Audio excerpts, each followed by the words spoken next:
bienvenue à l'émission internationale Vue sur le jazz. Je m'appelle Colette Schreiber, Coco pour les intimes. Pour moi, ça jazz du côté Montréal-Québec. Bonjour, je m'appelle Christine Marion, Kiki pour les intimes.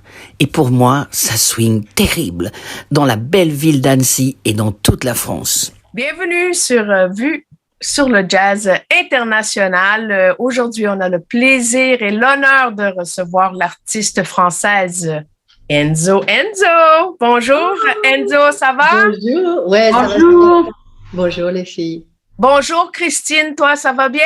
Moi, ça va très bien. J'arrive de Paris et je suis retournée dans mon bel Annecy et je suis très contente.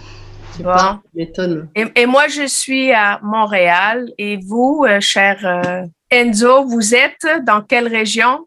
Je suis aussi dans les Alpes. Ah, c'est joli ça. Oui. J'ai eu la chance d'aller à l'été passé. L'été qui vient de passer, j'ai été faire un tour à Annecy. Grâce au Festival de jazz de Annecy, j'ai été invitée par Philippe et Christine et le festival. Donc, très belle région. Ouais, on est d'accord. Ouais, j'adore. Donc, Coco, à toi l'honneur. Oui, alors on est là pour parler évidemment du nouvel album Au calme, mais en même temps découvrir qui est Enzo et puis dans toute sa splendeur, parce que ça fait quand même assez longtemps que tu sillonnes dans le jazz. Donc, je sais qu'ici, nous, au Québec, on te connaît, on t'apprécie, on t'aime beaucoup. Alors, je crois que c'était en 1992 que tu as fait ta première visite. C'était à Montréal, si je ne me trompe pas. Mm-hmm. Oui, j'ai lu dans Le Devoir, imagine-toi, Le Devoir de 2002, il y a Martin Bilodeau qui, je vais lire le passage, j'ai beaucoup aimé. Elle possède le plus beau timbre de voix de la variété française actuelle. Plus encore, Enzo possède aussi la plus belle diction depuis Juliette Gréco. Et encore davantage, comme toujours, on parle toujours de tes beaux yeux. On dit ici que tu as les plus beaux yeux depuis Marie Laforêt. Waouh! Oh, Pas pire, hein? Regarde tout ça. Ben oui, et ça, c'était en 2002 parce que tu étais venu faire un tour ici à Montréal au Club Soda pour l'occasion du 14e festival Francofolie. Et puis, imagine-toi, Christine, qu'elle avait 2 soirs au Club Soda, déjà. C'est pour te dire, quand je te dis, on aime Enzo ici au Québec. Parce que c'est beaucoup de soirs au Club Soda. D'habitude, un artiste passe, ils font une soirée, puis après ça, c'est fini, hein? Ah! N'est-ce pas? J'étais gâtée. Tu t'en souviens? Oui, parce que j'ai pas été assez souvent, je trouve, au Québec. Et c'était en plus ma première fois. J'aime pas du tout voyager en avion. Et donc, c'était, ça se célèbre quand même. J'avais envie d'aller à ce festival. Et c'était chouette, c'était très chouette. Et je pense que c'est là que j'ai pris vraiment l'habitude de tutoyer systématiquement. C'était déjà dans ma nature et mon public, je le tutoyais, j'ai toujours tutoyé. Je me suis jamais sentie de dire vous. Mais alors là-bas, au Québec, c'était tout le monde tutoie. Et donc, c'était très, très, très facile. Du coup, j'ai gardé, même dans la vie de tous les jours. Donc, tu gardes un bon souvenir de ton passage au Québec? Je garde un super bon souvenir. J'aimais bien, j'ai beaucoup aimé Montréal. J'aimais bien aller dans ce restaurant, tu sais, c'est dans la rue. C'est quoi cette artère principale? Sainte-Catherine, Sainte-Claire? Non. Il y a Sainte-Catherine, il y a Saint-Laurent, Saint-Denis. Alors attends, il y a une grande artère au milieu de Montréal et tu pouvais manger de la cuisine végétarienne, mais au poids. Tu te servais chaque dans ton assiette. Oui, le commensal. Oui. Ça s'appelait le commensal. C'est ça. Oui. Et je me disais, mais si jamais un jour je fais plus la chanteuse, j'ouvrirais ça à Paris. Et le commensal à cette époque-là, c'était une amie à moi qui avait ça. C'est vrai? Qui est une dame française d'ailleurs qui habite ici au Québec. Ouais. D'accord. Alors tu manges au poids, quoi. Alors tu te sers toi-même. Et tu vois, et ce sont que des bonnes choses végétariennes et tu fais ton assiette, c'est immense et tu passes ça au poids. Et hop, tu pars et tu payes selon le poids de ce que tu as pris. Moi, je trouve que c'était génial. C'était surtout super bon, c'était végétarien. Oui. Ça fait du bien. Donc, c'est pas que ça que je me rappelle aussi le public et la musique. Et vraiment, non, j'ai bon feeling avec Tu as senti quelque chose de différent de la France? Non, pas du tout. Ben non, parce que qu'est-ce que j'aurais pu sortir de différent? Je crois que là-bas, le public était, ou les programmateurs en tout cas, étaient intéressés par le fait que je défende une chanson française, peut-être plus à cause du texte. Voilà, ça les intéressait, je pense, pour ça. Et puis, j'avais pas mal le vent en poupe à cette époque parce que c'était pas très loin du gros succès de la chanson Juste quelqu'un de bien. Et c'est vrai que j'ai fait beaucoup de voyages à ce moment-là. Et j'avais l'impression d'incarner la variété, la variété d'une facture chic.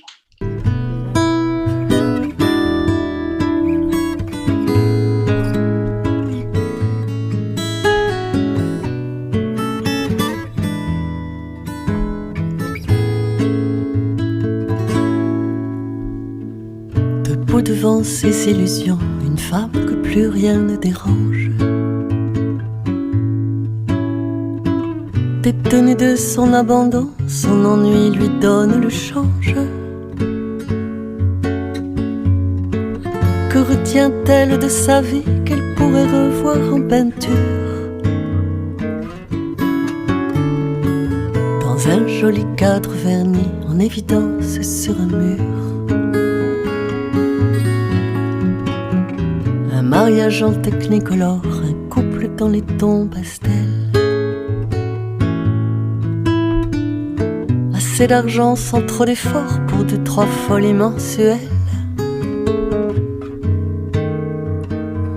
Elle a rêvé comme tout le monde qu'elle tutoierait quelques vedettes. Mais ses rêves en elle se font, maintenant son espoir serait d'être juste quelqu'un de bien, quelqu'un de bien, le cœur à portée de main, juste quelqu'un de bien. Et incarner bien la chanson française à ce moment-là. Donc oui, j'ai beaucoup voyagé. Tu parles d'incarner. Est-ce que tu sens ou est-ce que Enzo c'est un personnage ou Enzo c'est Corinne? Écoute, j'ai pris ce pseudonyme parce que j'avais vraiment besoin, moi en tant que Corinne, ça me suffisait d'être la fille de mes parents et la mère de mes enfants. Enfin bon, j'ai été maman très tôt.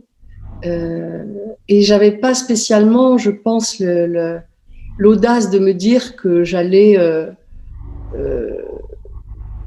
J'avais besoin de plus. J'avais besoin d'un nom de scène, d'un nom de cirque, d'un nom de numéro. J'avais besoin d'un nom surtout qui englobait des collaborateurs, parce que je sais, j'ai pas appris la musique, j'ai tout appris au sirop de la rue, comme on dit. Tu vois. J'allais les cours, j'allais chanter dans le métro, j'avais appris 3 chansons sur ma guitare et c'est là où j'ai appris à être émue et à voir que quand j'étais émue, ça me donnait envie de recommencer, de continuer. Donc quand j'ai commencé à être en solo, parce qu'au début j'ai commencé en étant petite main dans des équipes d'éclairage et qui allaient sur la route. J'étais louée avec le matériel. J'aimais beaucoup ça. Après, j'ai joué de la basse et j'étais dans un groupe, donc je continuais à être sur la route. Et puis un jour, on s'est fâché très fort avec le leader de groupe et on s'est battu à coups de poing. Et évidemment, j'ai pas gagné. Et j'ai arrêté. J'ai cassé ma grande basse Thunderbird Gibson et je suis partie. Je me suis sur sa tête. Pardon. Sur sa tête, t'as cassé ta grande basse. Non, non. Heureusement que sinon ça lui aurait fait sacrément mal. Et puis elle se serait pas cassée. Je pense que c'est lui qui aurait plus mal que ma basse. Et puis je suis partie. Et c'était juste avant que le deuxième album de ce groupe qui s'appelait Lead Drop soit enregistré en Angleterre. Et moi, je suis partie en Algérie en bateau pour me cacher, pour pas qu'ils me rattrapent, pour pas qu'ils me convainquent de revenir. Et puis après, j'ai commencé une carrière en solo et il a fallu que je choisisse un nom. Et ce nom, je voulais pas m'appeler Corinne. Ni Corinne Ternovtsev, qui est mon vrai nom, bien que j'adore ce nom de famille qui souligne mes origines slaves. Exact, oui. Et j'ai cherché des mots qui me plaisaient. Et c'est Enzo qui m'a paru être...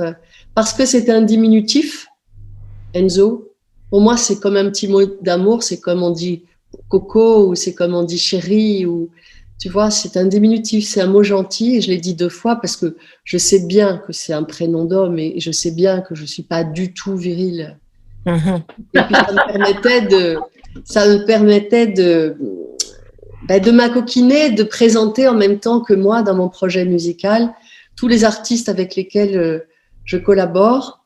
Et puis, je crois que c'est aussi parce que j'étais pas sûre de mériter d'être soliste. J'avais un gros problème d'estime de moi au démarrage, qui s'améliore avec les années, je dirais. Ah, on aime ça. Toi, Christine, qui est chanteuse... Non, moi, c'est Kiki. Ok, je m'excuse. Et aujourd'hui, c'est Kiki. Alors, ma chère Kiki, toi qui es aussi chanteuse, interprète, autrice, c'est quoi qui t'allume chez Enzo? Alors, je vais te répondre très franchement et très rapidement. Un grain de voix, une grosse sensibilité, la nana, la femme, la douceur, comment dire, l'intelligence non intéressée. Juste le côté poète. On en parlait l'autre fois avec Co, parce qu'on l'appelle Co en dehors d'Enzo, Co. Et je disais, tu vois, si tu avais été une grande jazzwoman, parce qu'elle fait plein de choses, elle fait de la chanson française, mais jazz, jazzy, pop. Si tu avais été vraiment jazzwoman puriste, hein, tu aurais été Chet Baker en femme. T'as vu ça? Parce que une poète et elle a des choses à dire. D'ailleurs, elle vient de plus en plus vers le jazz et je pense que elle peut apporter beaucoup au jazz. D'ailleurs, je voulais te demander, tu as quand même un public quand on parle de toi très fidèle quand même, qui te suit depuis très longtemps. J'ai l'impression. Alors, j'ai l'impression. Disons que j'ai une image qui est assez intacte parce que justement, j'ai pas. Je dis ça d'une manière crue, mais je ne couche pas pour l'argent, je ne couche que par amour. Je m'attache à des auteurs, à des plumes, je m'attache à ce métier, aux musiciens avec lesquels je collabore et j'ai pas envie. Mon but, ça n'a jamais été être au top de moi-même, oui, au plus proche de ma vérité. Et évidemment, ça me paraissait tellement loin d'être bonne, de mériter, de monter sur scène, etc., qu'il y a, il y a une certaine authenticité. Et je crois que les gens là-dedans, dans cette modestie, qui est une modestie qui exige beaucoup, hein, parce que j'ai un orgueil aussi, mais un bon orgueil. Un orgueil qui me fouette, quoi. Et je crois que le public qui m'aime bien reconnaître ça de lui. Et puis, tout simplement, tu sais, je crois que la chanson « Juste quelqu'un de bien » incarne, justement, c'est pas moi qui l'écris, donc voilà. Mais c'est ça qui est passé de ce texte et de cette musique, la sobriété, la modestie de l'expression, je dirais. Je ne veux pas dire la maladresse parce que j'ai pas envie de dire du mal de mon expression à l'époque, mais je crois que les gens, ils se sont dit ouais. Et du coup, j'incarne ça pour eux, le public qui reste fidèle. Ouais. Et ça, c'est très précieux pour moi.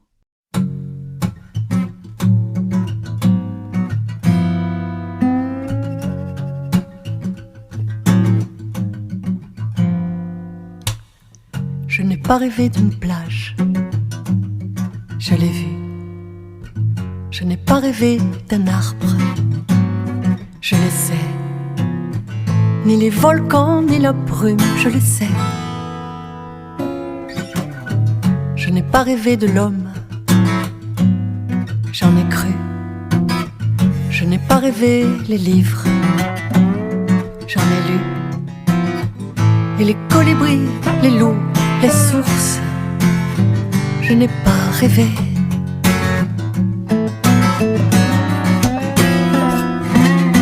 Pour le meilleur que ça m'inspire, je vis.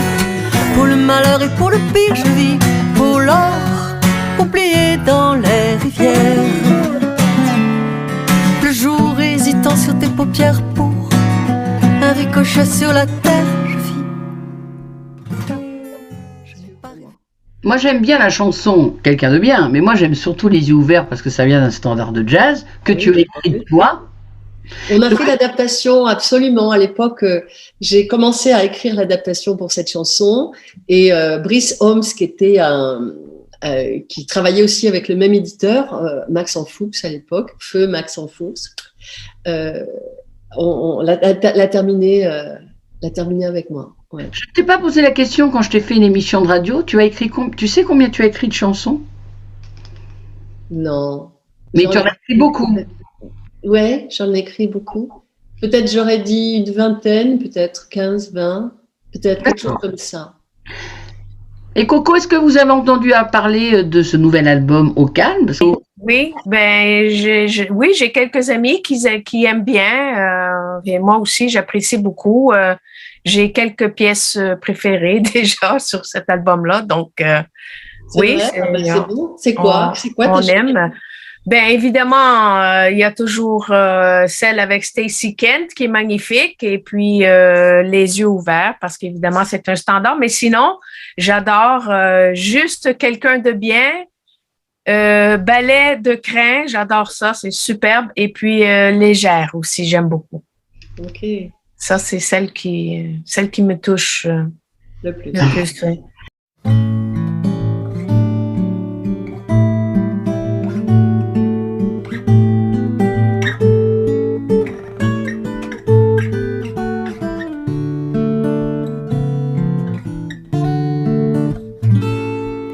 Au fond de mon jardin secret, j'ai mis ce qui en moi comme un regret, j'ai mis. J'y ai rangé tous les râteaux que j'ai pris, de ceux qu'on se ramasse aussitôt mépris. Et je nourris dans leur clapier tous les lapins qu'on m'a posés. Au fond de mon jardin secret, je cache tout ce que j'ai pu ramasser comme bâche. Les doigts dans l'œil et les blessures d'orgueil, et de l'absence l'amorce, le deuil. Tous les trottoirs que j'ai mangés, les murs que j'ai rasés. Je m'en vais légère, la la da da, sans bagage, remords ni passager.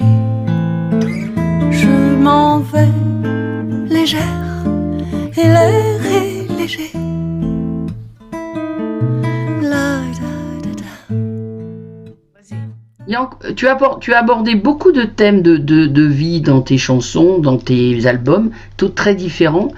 Est-ce qu'il y a encore des thèmes, tu as abordé des thèmes très forts par rapport aux femmes, aux droits des femmes, à plein de choses, pas que l'amour, et pas que les enfants, et le rôle de maman que tu aimes beaucoup. Est-ce qu'il y a des thèmes que tu aimerais encore aborder dans tes chansons, ou que tu n'oses pas, ou que tu as envie de développer? Je sais que ça m'intéresse pas de monter sur scène si je ne comprends pas et si je suis pas complètement à 100% avec ce qui est dit.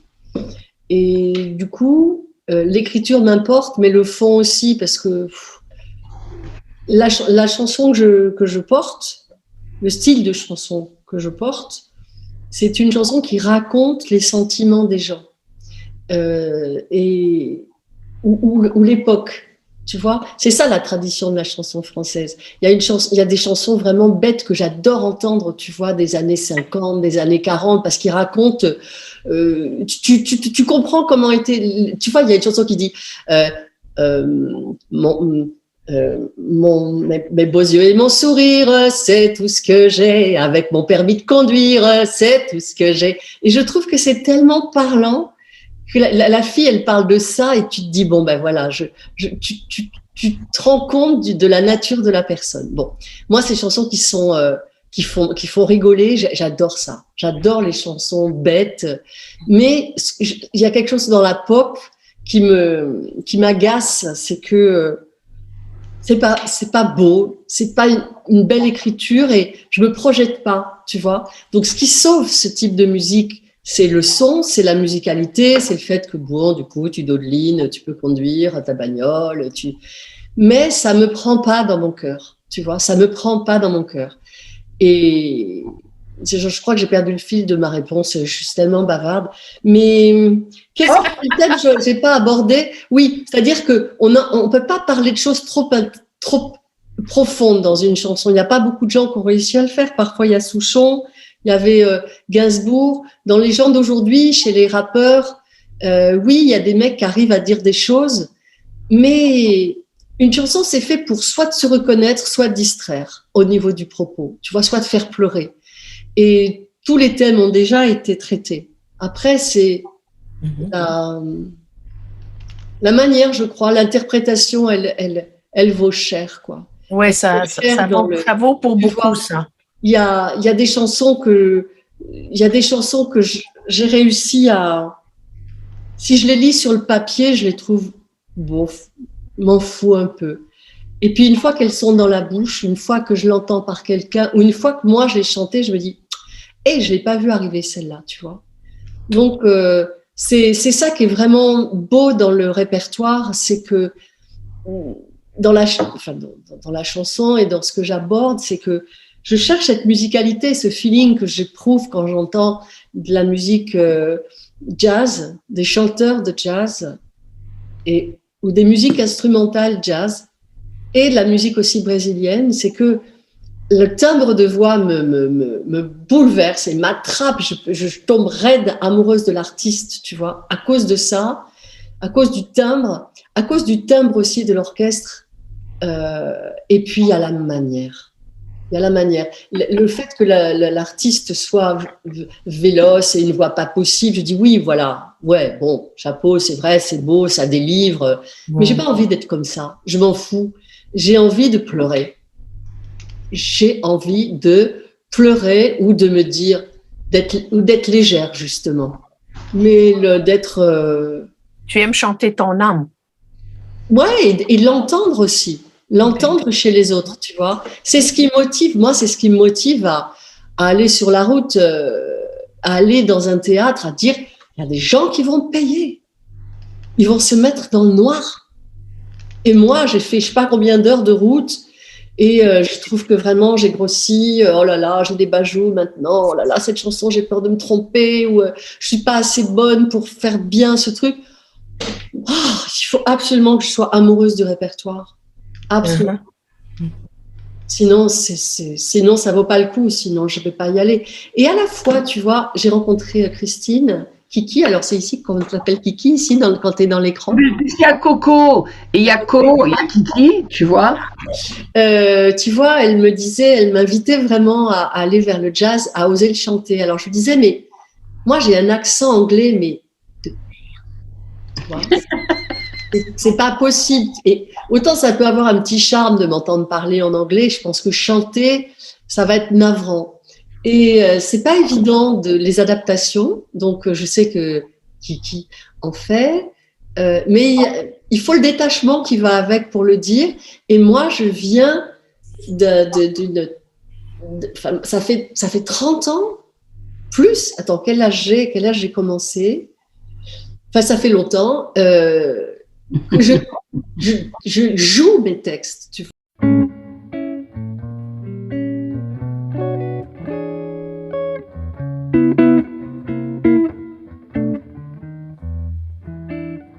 I'm feeling fine, filled with emotion, stronger than wine.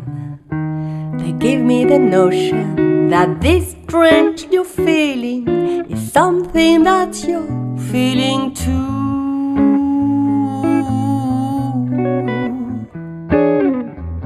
Matter of fact, I'm forced to admit it.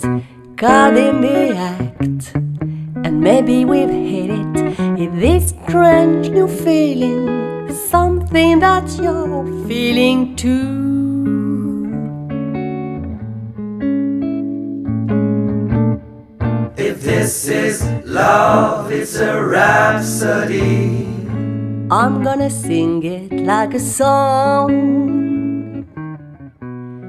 And if you... Oui, mais c'est beau le jazz en français. On a besoin de ça. On a besoin qu'il y ait du jazz en français. Écoute, je vais tenter l'affaire. C'est vrai que j'ai eu le bonheur de défendre juste. Ça, c'était une de mes questions. À quand l'album Enzo Enzo Jazz, full jazz? Écoute, full jazz, je pense que c'est dans la casserole. OK, wow, Dans la je suis casserole. contente, là. Mais ça va me demander vraiment. Mais bon, je pense que j'ai travail, là, j'ai l'expérience et le désir, parce que il y a que ça. Et la voix. Le désir. Pourquoi tu as ce grand respect pour le jazz? Vraiment grande admiration et grand respect pour le jazz. Je reconnais la force d'authenticité de cette musique. J'entends c'est une musique qui est soufflée. La voix, je l'entends. C'est un chant qui est très habité de sentiments et très soufflé, très investi, très physique aussi. C'est pas un chant qui est et dans tous ses styles, quand il est tendre, quand il est plaintif, quand il est joyeux, c'est une musique qui est toujours très claire. C'est comme le mime, c'est comme le clown. C'est tout le temps très net. Il n'y a pas à peu près. Enfin, dans le jazz qui m'a plu quand j'ai entendu. Ouais. Alors, j'écoutais aussi quand j'étais jeunette, j'ai écouté AC/DC ou Jimi Hendrix, mais j'étais folle de Jimi Hendrix, tu comprends? Parce qu'il y avait cette voix et puis c'est intense. Il y a quelque chose qui résonne fatalement avec le cœur tu disais l'âme, Coco. Alors évidemment, c'est un mot qu'on n'a pas envie de galvauder, mais ça me fait quelque chose. Et ça me fait quelque chose. Ça me fait quelque chose. Dis-moi, est-ce que tu as déjà chanté dans un club de jazz? Alors, j'ai déjà chanté dans un club de jazz, mais mes chansons, tu vois. Donc, je sais qu'il y a un appétit de ma part. Hein. Je pense que d'ailleurs, Stécie n'aurait pas eu envie d'accepter, tu vois, de chanter avec moi si elle n'avait pas. Alors, elle est folle et Jim aussi des mélodies françaises et de la chanson française. En gros, de toutes les mélodies. Donc, c'était déjà très chouette. Mais je sais que ça paraît dans son répertoire, oui. Voilà, ça c'est. Mais dans ton répertoire à toi aussi, le background, la musique, on sent que le jazz est important. Il est toujours un peu là, le rythme jazz.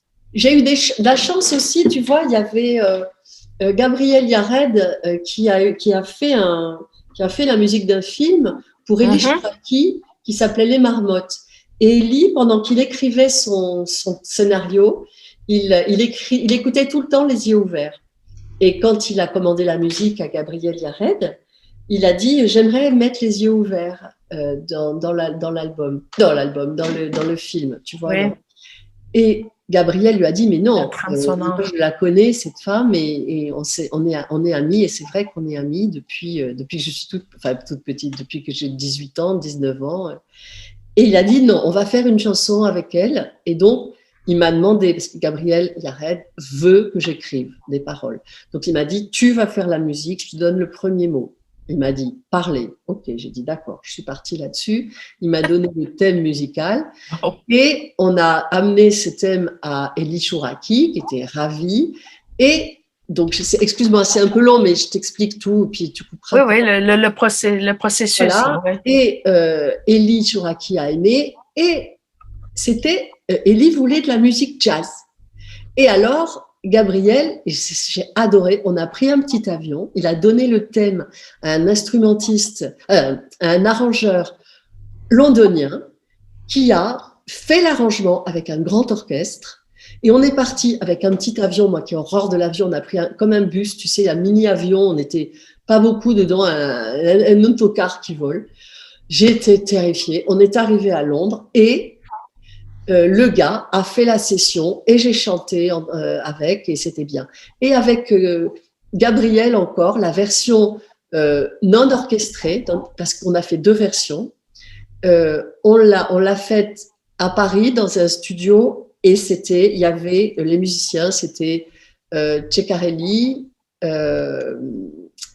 comment s'appelle-t-il? Oh non, ne me dis pas que je vais oublier son nom à celui-là. Tu sais bien, Vander. Christian Vander. Christian, bien sûr. Oui, pas le fils, parce qu'après, c'est le fils qui a pris. Et lui aussi terrifié en avion, le pauvre.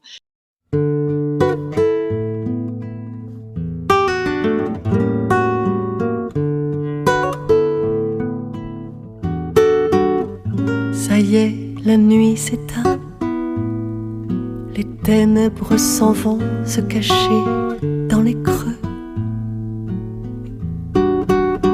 La brume est dans son bain. Les fantômes à tâtons peuvent hanter chez eux. Les corbeaux se racontent que tout s'est bien passé pendant l'obscurité. Et que le jour affronte à l'instant même ses responsabilités. Ça y est, la nuit s'éteint, sans frime ni remous, sans en faire une affaire.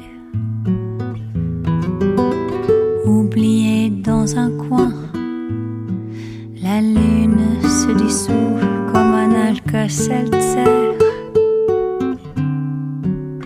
Un ruisseau matinal, les méandres amalés, chicote dans son lit. Le poisson du canal, tout au fond retranché, fait bouger ses branchies. Ça y est, la nuit s'éteint. La montagne s'en fout comme de sa première pierre. Ça y est, la nuit s'éteint et transforme le loup en un chien ordinaire. Bon, bref. Et puis j'ai joué avec des jazzeux aussi. Tu vois, même quand on a commencé à faire juste quelqu'un de bien, l'orchestration, il y avait déjà Michel Benita, qui est un super contrebassiste. Enfin, j'aime cette musique. J'aime cette musique. Et c'est quoi le nom de la pièce qui a joué dans ce film? Ça s'appelle Parler. Alors, ça s'appelle Parler, ok. Voilà, ça s'appelle Parler. Bah, oui, ça a donné le titre. Du coup, c'est le premier mot et le titre. Voilà. Ok. Dis-moi, tu es aussi coach vocal, tu fais aussi de l'enseignement, enfin, tu as des gens en privé. J'accompagne, oui. J'accompagne des personnes qui ont envie de chanter. J'ai créé des petits groupes de gens qui se disent tout le temps « Oh, mais moi, j'aimerais chanter, mais j'ose pas, j'ai une boîte casserole, ça m'exaspère. » Donc, je dis « Ok, viens, on va chanter. » Je fais un petit groupe avec plusieurs personnes. C'est souvent des femmes, hein, les filles. Hein. C'est cool, ça. Il y a parfois quelques hommes, mais c'est souvent des femmes. Donc, chansons françaises? Écoute, je fais chanter des chants qui libèrent, donc un peu de chansons françaises parce que les gens s'y retrouvent un petit peu. On est nombreux à avoir des accents anglais vraiment nazes. Donc, j'aime bien faire chanter dans toutes les langues. C'est ce qui m'intéresse, c'est que la voix soit portée. Et pareil avec du... Je sais pas, les phonèmes, tu vois, puis ça fait faire des sons, il faut des sons différents. Il y a des chants amérindiens, des chants polonais, des chants des régions, tu vois, des chants en occitan, dans toutes les langues. Voilà. Et puis, j'accompagne aussi des personnes en interprétation, en français pour le coup, qui fouillent un peu, qui ont envie qui pensent que il faut qu'elles prennent des cours de chant, alors que quand tu sais de quoi tu parles et que tu t'intéresses à ce que tu dis et que tu laisses, que tu t'impliques, en fait, c'est juste cette implication qui fait sortir leur voix. Mais ça s'appelle un accompagnement d'interprétation. Mais j'adore faire ça. Quand même très chouette. Il y a quand même une symbiose avec ton fils, mais qui est aussi ton guitariste. C'est pas banal, ça. Ouais. Ah, c'est cool, ça. Ouais, j'avoue, c'est cool. Alors, c'est pas exprès, hein. J'ai su qu'il était guitariste. Et puis, bref. Et puis, un jour, je me suis dit, je sentais qu'il avait envie d'être guitariste et je me disais, mais est-ce qu'il est guitariste ou est-ce qu'il a envie d'être musicien? Est-ce que c'est une envie ou est-ce qu'il l'est? Tu comprends le truc? Parce que c'était tôt quand il a commencé à manifester ça. Et je lui dis, ok, très bien, je vais jouer dans un bar. Dans un bar qui était fou de chansons, qui organisait des ateliers d'écriture et c'était une soirée de chansons sur un artiste que j'adore, qui il est mort. Des très très belles chansons, c'est Laurent, n'importe quoi. Il s'appelle Alain Leprest. Et donc c'était une soirée en son honneur. Et j'ai dit à Elliot, tu crois que tu es guitariste? Alors tiens, je te donne une de mes chansons et puis tu vas m'accompagner à la guitare dessus. Et arrivé ce soir-là, il a emprunté une guitare à la première partie. Il est monté sur scène avec moi et je me suis dit, merde, il avait les reins solides, c'est-à-dire qu'il était tout, tu vois, il avait quoi, 13 ou 14 ans? Cool, ok. Pas démonté, tu vois, je me suis dit, mais il a ça, il est guitariste. Et moi, j'étais émue au dernier degré. Tu imagines que, tu vois, c'était son baptême, tu vois. Il n'est pas baptisé de la religion, mais là, il a été baptisé de la guitare. Et le public, il a été baptisé en public et pour son premier live, tu vois. Et là, bon, ok. Et puis après, j'ai vu, il avait toujours envie d'avoir une guitare différente. Enfin, tu sais, les guitaristes, ils ont moult guitares. Oui, et donc, si tu veux, les années ont fait, bon, alors il joue avec pas mal de groupes, il a fait des études, il a fait des études à la fac, à l'école de musique, il joue avec beaucoup de styles, beaucoup de gens. Il a joué avec moi aussi pour un spectacle jeunesse. Et on aime bien forcément, parce que tu sais, pour répondre à ta question, qu'est-ce que ça fait de jouer avec un fils? D'abord, je le découvre autrement. Ouais, c'est ça. Je connais son odeur, je connais la douceur de sa peau, je connais son caractère, je connais ses travers, je connais ses qualités. C'est bien qu'il aime t'accompagner, parce que des fois, on a des enfants qui des fois font d'autres trucs et qui ne tripent pas pour accompagner leur papa ou leur maman, enfin, tu vois, et là, lui, il aime. C'est vrai, t'as raison. C'est pas que parce que je lui donne du job, c'est aussi parce que lui, au début, tu vois, parfois, quand il a commencé à m'accompagner, alors que j'étais avec d'autres instrumentistes, il me disait, waouh, il y a du niveau quand même autour de toi. Ça lui mettait, tu vois, une petite pression. Ouais. Mais il apprenait vachement là-dessus, tu vois. Mais moi, j'ai jamais douté de lui à cause de cette première fois où je savais qu'il avait les reins pour le faire. Et puis, il y a un truc que j'adore chez lui, qui fait qu'il est là, c'est que c'est un improvisateur. Son père est danseur et c'est un improvisateur aussi dans le corps.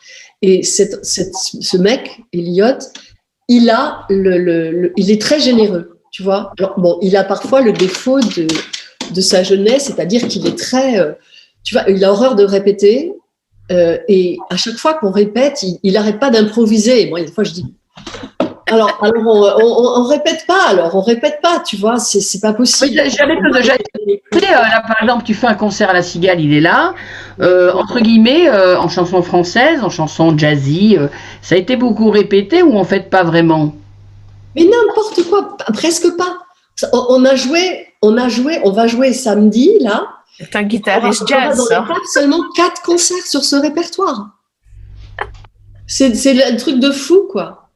Mais c'est pas grave. Et bon, j'aime jouer avec lui, je le découvre, j'aime l'écouter, comme j'aime écouter les autres musiciens. Les gens sont là parce que j'aime leur... comment on dit feeling? J'aime leur ressenti. Ouais, j'aime leur manière de se poser, tu vois. J'aime leur... Et eux aussi, ils veulent ne pas te dévoiler peut-être des choses parce que il se passe, comme tu es une femme, je pense aussi très sur l'instant. Donc en fait, il se passe pas les mêmes choses. Donc eux, Donc aujourd'hui, quand tu as un projet musical, il faut le faire avec vraiment beaucoup de cœur et très peu d'attente. Ouais. Et il me semble que peut-être le projet jazz peut être tout à fait dans cette mesure. Et j'ai beaucoup de chance d'avoir ma vie, d'être une femme faite et une artiste faite. Je peux faire des expériences, je peux me les autoriser. Je pense cool, ça. aux jeunes artistes qui sont obligés de faire une gymnastique médiatique effarante qui n'a rien à voir avec l'art tel que je l'ai connu en commençant et qui m'effraie, moi, en tant qu'artiste. Ça, c'est vrai, oui, c'est vrai.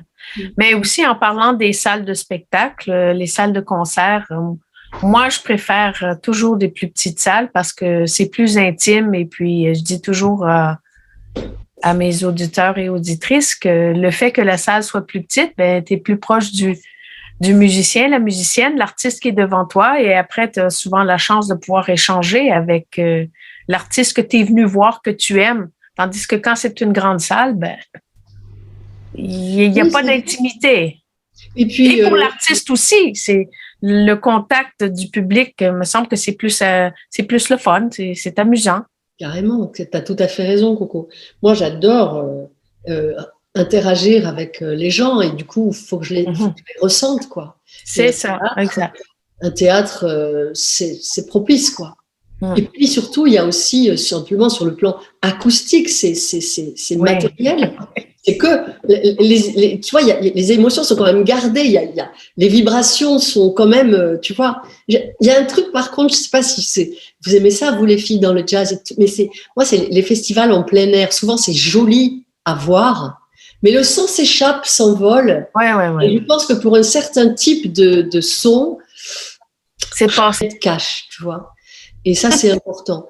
Mais si tu veux, j'ai peur parfois que les musiciens m'ennuient trop de sucre, trop de douceur, D'ailleurs, sur le spectacle au Calme, je vais te dire, on a tellement joué le jeu de l'équilibre, tu vois, 2 guitares, 1 voix, mon Dieu, mais t'as pas le gros... Moi, j'ai joué toute ma vie avec des pianistes, quoi.